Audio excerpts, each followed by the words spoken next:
Traffic is building rapidly downtown as citizens rush to get home before commencement. If you're not purging, we advise you to get off the streets as quickly as possible. It'll soon be a war out there. Here again for another movie review. Today we are talking about the second installment in the newly found Purge series, Purge Anarchy. Purge Anarchy is based off the 2013 film The Purge, which was based on the premise that for one day a year, for 12 hours, murder and crime and any crime ever is legal. And this somehow reduces the crime rate, I guess, by killing off all the poor people that can't defend themselves, and basically leading to some kind of utopian society. My problem with The Purge, the first one among many other problems, is that it really didn't expand on its premise because it really was just a home invasion film. It was kind of like Panic Room with somewhat of a twist, but it really didn't capitalize on the interesting premise, even though the premise, when you think about it, doesn't make a lot of sense. When I saw the trailers for Purge Anarchy, I was actually kind of looking forward to it because it was taking place in the city, and you actually get to see what happens on this night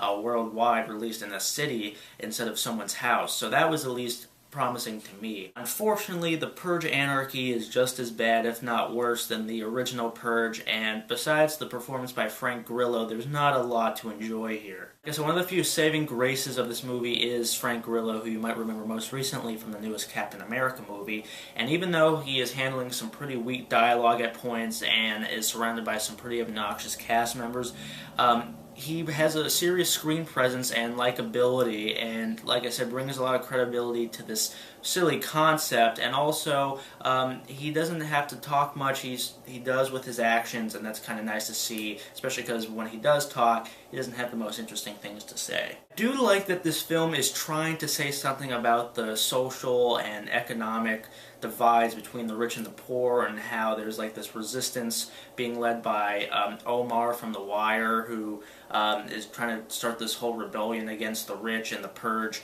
And I get the ideas that they're trying to go for, and I like that they're saying something about that and trying to merge that in with this premise.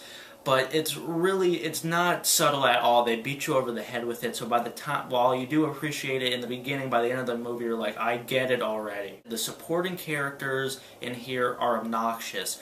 There's one girl, there's a mother and daughter team, and the mother was fine, I guess, but the daughter, she just talked way too much. There's like 5 scenes in this movie where Frank Grillo tells her to be quiet and stop talking, and then meanwhile she just asks him a random question after that, and she just doesn't know when to shut her mouth. Unfortunately, I know that sounds really mean, but that's really the truth. I mean, I really sympathize with Frank Grillo in this case because I was thinking the same goddamn thing he was. And the other 2 characters you have here is a couple, a real life couple apparently. I don't know the actor's or actress's name, but again, they were just kind of annoying and unlikable. They bicker a lot.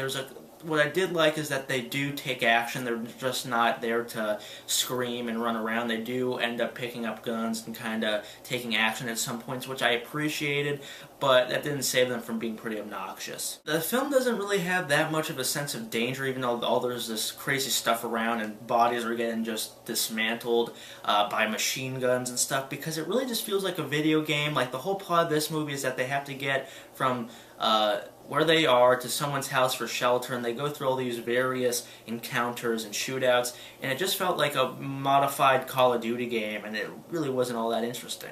And on a night where anything could happen, this film is very predictable. Even when they try to set up different things, they either saw it in the trailer or that just completely you could see it from miles away. So when there's this night that literally anything could happen, to have nothing really surprise you is very disappointing. Again, the acting is bad. Besides Frank Grillo, the dialogue's terrible. It does have a few ideas, but it's really disappointing to see that this movie with this silly but interesting concept just can't really seem to deliver on it. So unfortunately, I did not like the Purge Anarchy very much at all. It has a few saving graces, and it's not terrible, but you're not going to have much fun watching it, and when you leave the theater, you're just going to be complaining about all the stupid stuff that was in it. So unfortunately, I'm going to have to give the Purge Anarchy 2 stars out of 5. So that's my review of the Purge Anarchy. Let me know what you thought of the film. I know a lot of people liked it better than the first one, so if you did, comment below, let me know why. What do you think of Frank Grillo as a leading man? Would you like to see him in the future?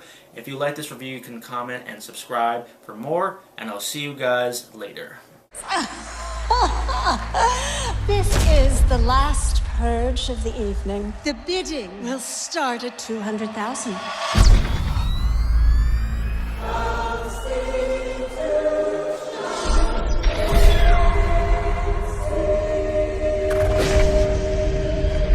Just remember all the good the purge does.